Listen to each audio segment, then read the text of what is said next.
Ésaïe, chapitre 28. Malheur à la couronne superbe des ivrognes d'Éphraïm, à la fleur fanée, qui fait l'éclat de sa parure, sur la cime de la fertile vallée de ceux qui s'enivrent.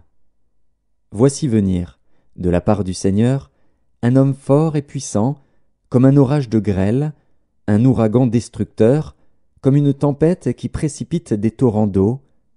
Il la fait tomber en terre avec violence. Elle sera foulée aux pieds, la couronne superbe des ivrognes d'Éphraïm. Et la fleur fanée, qui fait l'éclat de sa parure, sur la cime de la fertile vallée, sera comme une figue hâtive qu'on aperçoit avant la récolte, et qui, à peine dans la main, est aussitôt avalée.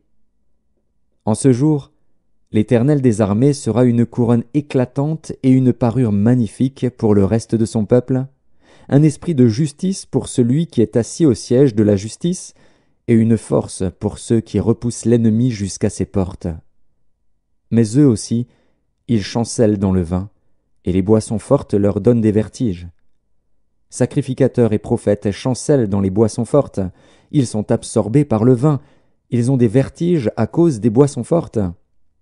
Ils chancellent en prophétisant, ils vacillent en rendant la justice.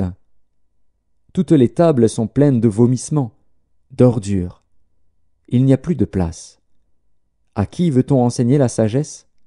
À qui veut-on donner des leçons? Est-ce à des enfants qui viennent d'être sevrés, qui viennent de quitter la mamelle? Car c'est précepte sur précepte, précepte sur précepte, règle sur règle, règle sur règle, un peu ici, un peu là. Eh bien, c'est par des hommes aux lèvres balbutiantes et au langage barbare que l'Éternel parlera à ce peuple. Il lui disait, « Voici le repos, laissez reposer celui qui est fatigué. Voici le lieu du repos. » Mais ils n'ont point voulu écouter. Et pour eux la parole de l'Éternel sera précepte sur précepte, précepte sur précepte, règle sur règle, règle sur règle, un peu ici, un peu là, afin qu'en marchant il tombe à la renverse et se brise, afin qu'il soit enlacé et pris. Écoutez donc la parole de l'Éternel, moqueurs, vous qui dominez sur ce peuple de Jérusalem. Vous dites, nous avons fait une alliance avec la mort, nous avons fait un pacte avec le séjour des morts.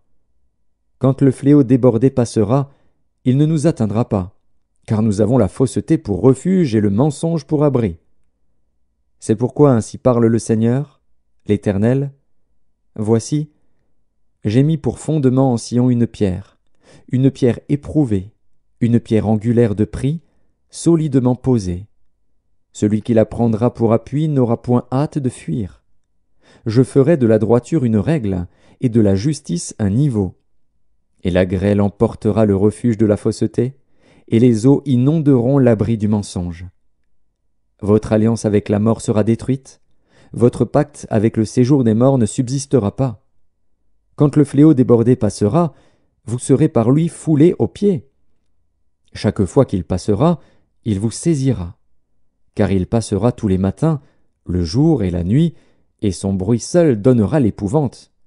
Le lit sera trop court pour s'y étendre, et la couverture trop étroite pour s'en envelopper. Car l'Éternel se lèvera comme à la montagne de Pératsim, il s'irritera comme dans la vallée de Gabaon, pour faire son œuvre étrange, pour exécuter son travail inouï.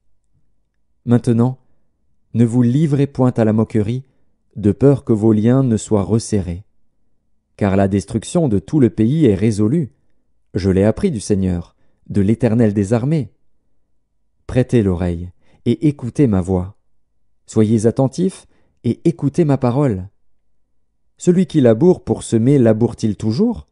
Ouvre-t-il et brise-t-il toujours son terrain? N'est-ce pas après en avoir aplani la surface qu'il répand de la nielle et sème du cumin? Qu'il met le froment par rangées, l'orge à une place marquée, et l'épeautre sur les bords? Son Dieu lui a enseigné la marche à suivre, il lui a donné ses instructions. On ne foule pas la nielle avec le traîneau, et la roue du chariot ne passe pas sur le cumin. Mais on bat la nielle avec le bâton, et le cumin avec la verge. On bat le blé, mais on ne le bat pas toujours. On y pousse la roue du chariot et les chevaux, mais on ne l'écrase pas. Cela aussi vient de l'Éternel des armées. Admirable est son conseil, et grande est sa sagesse.